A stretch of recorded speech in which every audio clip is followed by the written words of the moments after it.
Bonjour! Le pain pour les nuls, c'est tout de suite et maintenant.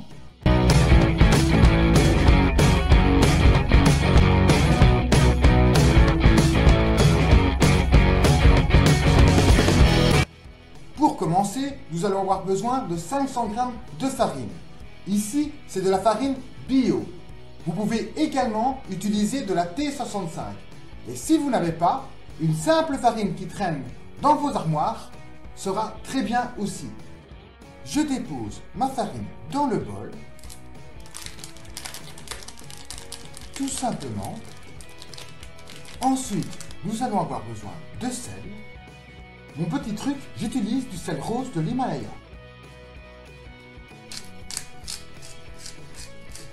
Si vous n'avez pas, du simple sel conviendra parfaitement. Mais ça, c'est ma petite touche personnelle. Je vais ajouter un petit sachet de levure d'une contenance de 7 g.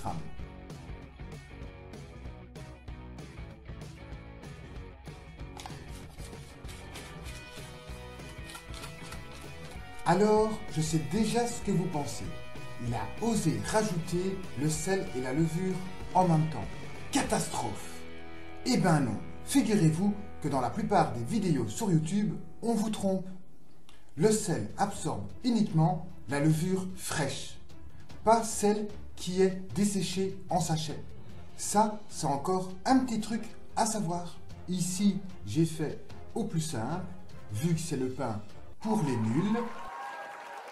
Pour les personnes qui souhaiteraient l'agrémenter et ajouter d'autres ingrédients, vous pouvez ajouter des graines, des noix et pourquoi pas de la bière. Maintenant, je vais incorporer l'eau. Certains préconisent 50 centilitres d'eau, d'autres moins, plus. Moi, personnellement, je le fais à l'œil, jusqu'à l'obtention d'une pâte. Je l'incorpore tout doucement. On mélange bien la farine, le sel, la levure et l'eau, tout en raclant le fond pour bien récupérer la farine qui s'y trouve. Évidemment, il ne faut pas avoir peur de mettre la main à la pâte. Si comme moi, vous avez ajouté un peu trop d'eau, rien ne vous empêche de rajouter un peu de farine.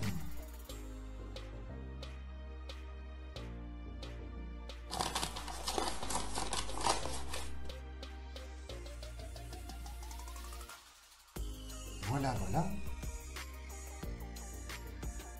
Une fois fait, vous prenez simplement du papier film. Si vous n'avez pas un torchon,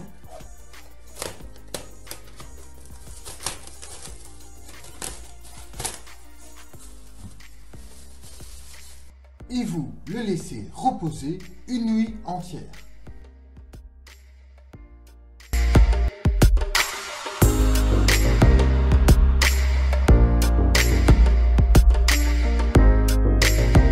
Alors, l'étape suivante, vous allez devoir préchauffer votre four à 220 degrés dans une cocotte et si vous n'avez pas, comme moi, dans une casserole. Maintenant que la pâte a eu le temps de se reposer,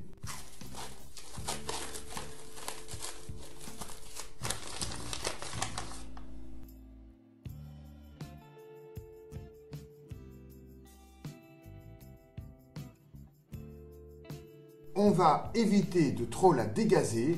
Je prends vers le bas pour le remonter vers le haut, comme ceci.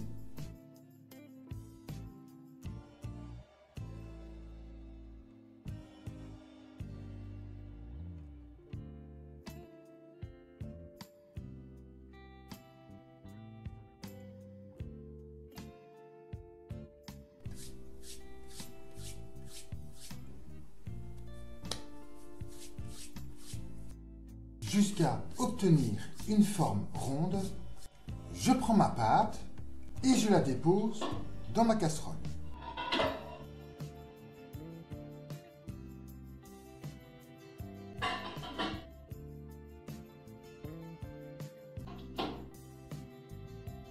et je mets le four à 220 degrés pendant 30 minutes. Alors, la première cuisson est terminée, nous allons déjà voir ce que ça donne.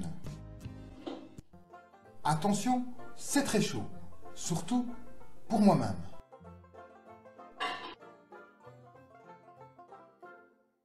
Waouh! Ben, ça en jette déjà pas mal. Donc, maintenant, nous allons le remettre à 220 degrés, mais cette fois-ci, sans le couvercle et pour une durée de 15 minutes. Et il n'y a plus qu'à attendre. Les 15 minutes passées, vous ressortez votre pain. Et là, vous obtenez une croûte bien dorée.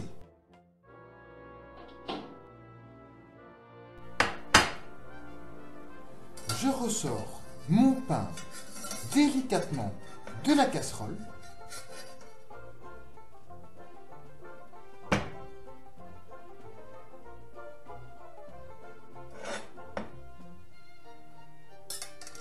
Alors, si votre pain est bien cuit, un petit truc, je toque juste en dessous.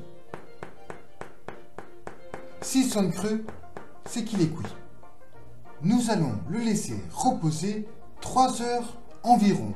Si je le coupe directement, la mie est tellement chaude à l'intérieur que le pain risquerait de se casser.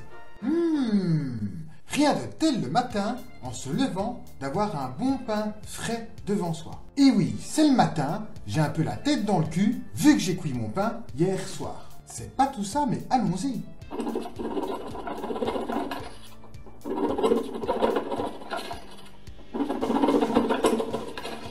Une bonne tartine bien fraîche avec une tasse de jus d'orange, c'est le paradis. Maintenant, tu n'as plus d'excuses de ne pas pouvoir préparer ton pain tout seul. Pas de machine, pas de pétrissage, pas de robot. Qu'est-ce que t'attends? À la prochaine!